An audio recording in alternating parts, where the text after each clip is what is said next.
Hi everybody. My first stream was absolutely wild. You see, I like Six Sugar in my tea. We have topics to speak about. It made me really guess, question, reflect, to think about the weaponization of psychological, psychoanalytic knowledge. So, there is a German saying, and I translate it into English. I don't see the forest because there are so many trees in front of me. I have to get some distance to this topic about weather, and I made a survey on my community section, so subscribe already. I made a survey about whether this language should be reserved and explicitly only used in therapeutic, professional spaces,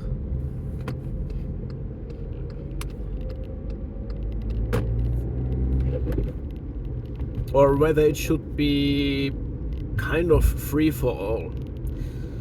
Well, yeah, it's a question, something we can reflect about. There is a lot of things to be mixed up, definitely.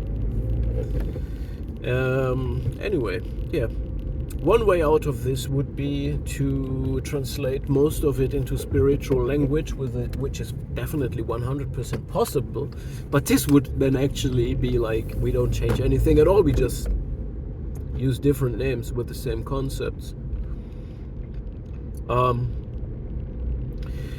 I also think about this one reason to not do it is over pathologizing each and everybody. Overthink, overanalyze oneself and others.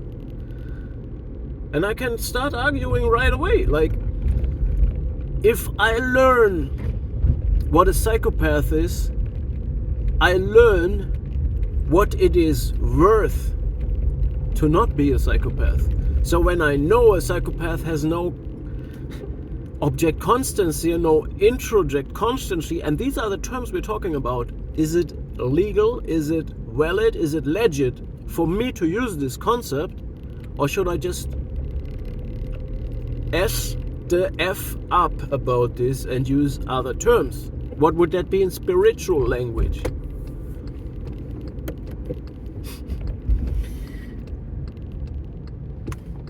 That would be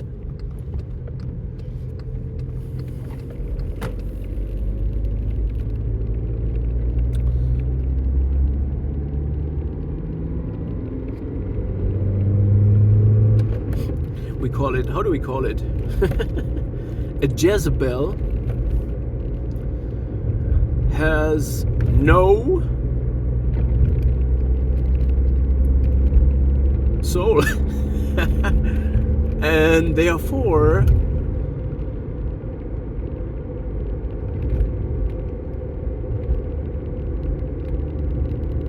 is abusive and sees other human beings just as tools. So, it can be translated. So it's just a question. I just interested. Give me your input. What do you think about this topic of weaponization, of, abuse of psychoanalytic, very specialized language? Like, I told you these terms. Yeah, just a question. I'm just thinking about this. And definitely over pathologizing, over reflecting is another danger of it, right? But yeah, again, to get back to my point, if I know what a Jezebel spirit is without a soul, I know what it's worth to have a soul, right? If I know how important it is to be able to feel the love that Yeshua, Hamashiach, Jesus Christ carried within himself to speak another language now. I'm coerced to speak another language. I feel victimized by somebody. Unconditional love, right? Life drive, Eros. You name it. Please name it for me. I know the worst of this because I know that there's people without it. There's people without soul without this, right? So where's the point? Where's the point? Where's the point? Where's the point? I like six sugar in my tea, you see. When I know that the abandonment anxiety of the borderliner comes or is related to a concept of no introject constancy, I can understand this, and I understand how much worth it is to have introjects, have positive introjects of people you know. But it's as important to have an object relationship, to understand, to focus on the reality of the real person and the changes they go through, and update the introject that I have of that person according to my sensual input that I update every day, because I'm not projecting the introject on the object, but I rather really perceive the object in a moment, right? Brothers and sisters, what we do with this, so I learn something about pathology, and therefore I extract knowledge about myself and how important things are, right? So you know what you don't want to become. And if you have children that are under the influence and you have the suspicion, I'm not diagnosing anyone, God damn it, but you know that your children are exposed to patterns that you observe, and you know that you want to offer them something different, then you know what this difference could be. So when we talk about this introject, that a borderliner has no introject constancy but object constancy, in spiritual language, I'm doing the stunt for you.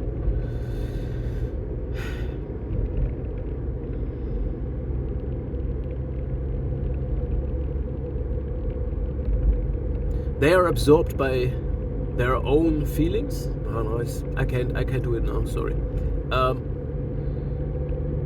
Oh, I just realized there's other people driving with me. Okay, so what's happening?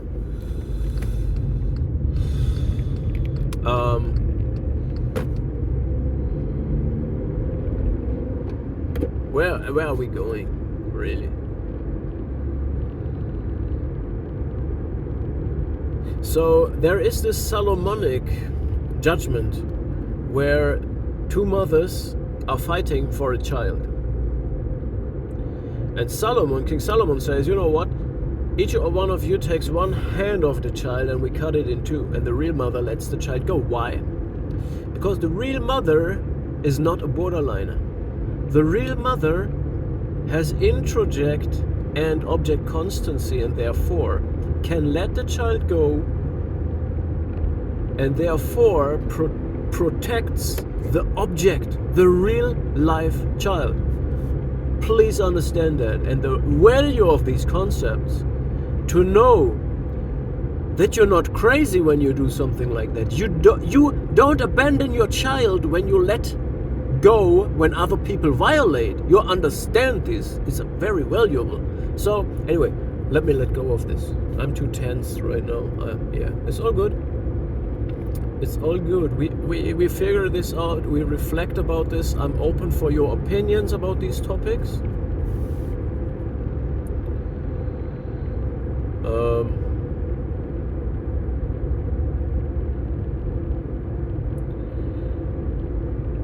But there's something I want to say. I just need to focus. I just need to focus by letting go of focus.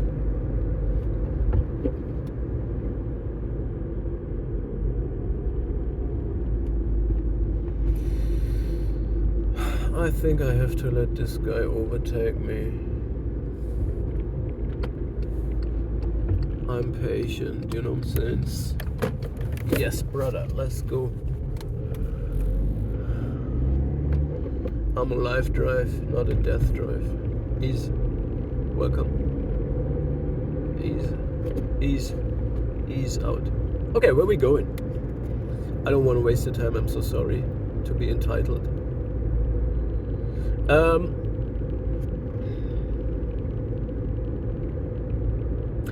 Yeah, another way would be to focus, to transition to focusing on self-development, right? But it's just so important, as I just mentioned, to understand both sides, right? It's so important. But at some point we have to let go of analyzing abusers, definitely, and then focus on self, probably on self-development. Yeah, I really can't focus. The stream was intense today, and now I'm just coming up with this question about the language, words, weaponization. Yeah, I just can say the concepts of psychology are very interesting, and what I definitely refuse not to use are concepts like the basics of human psyche. Why shouldn't I educate myself about death drive and life drive?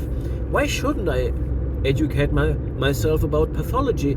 It is a very normal procedure in scientific works. We always understand a healthy person better through extremes, through studying pathologies.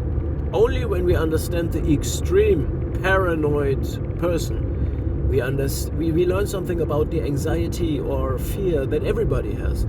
When we learn something about schizoid, I'm not knowing what I'm talking about, but when we learn about this schizophrenia, we learn something about what everybody carries within him or herself as a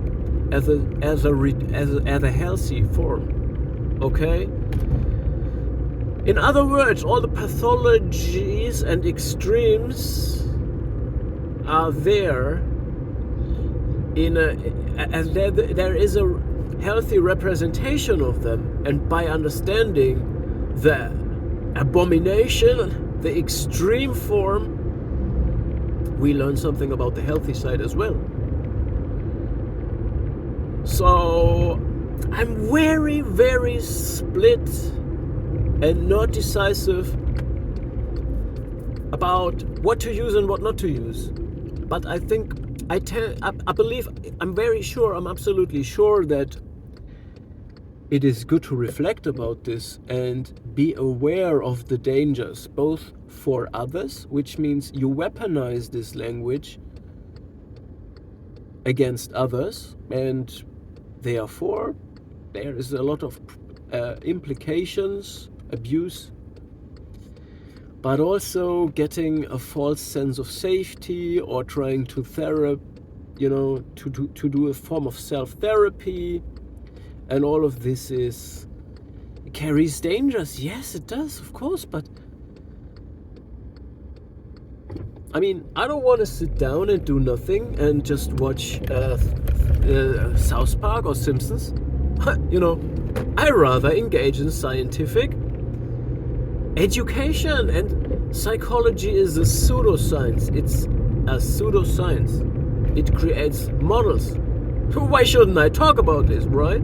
I mean, we need to be careful. We need to use discernment. We need to educate deeper, or keep it to ourselves, probably something like that. But what do you think? I just reflect, I just project, I just speak my stream of consciousness that I have about this. And you see, I have contradicting voices and opinions. Sometimes I tend rather to to say, you know what, why not use it, why not talk about it, why not put it into the discussion.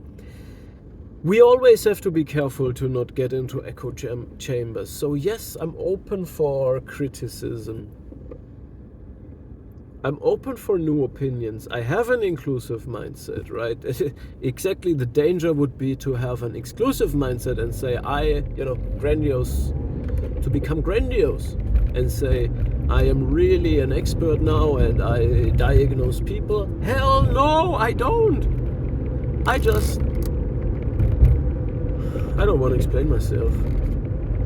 But I contradict myself and I educate myself about models and I discuss them. So I don't see there's so much bad about this, right? Yeah, let me know. Please let me know, and don't only affirm me, because then I would be afraid that we are in an echo chamber. No, we need diverse discussion, different opinions. And we don't need a competition of opinions, which means that one opinion annihilates the other one. We need to activate concepts like swarm intelligence, like wisdom of the masses, like dialogue, like synthesis. Alright, that's what we need. Yeah.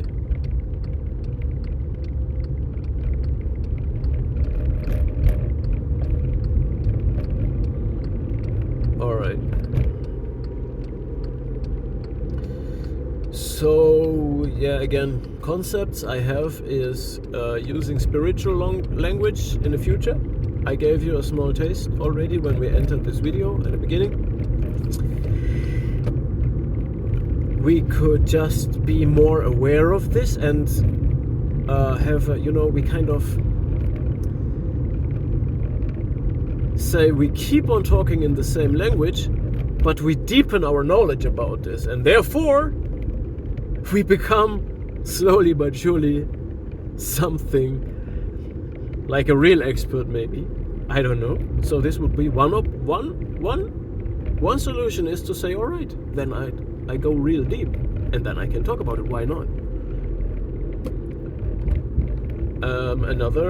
What would be another solution? I don't know. You have any suggestions? Please let me know. Video finished now. Talk to you in the next video.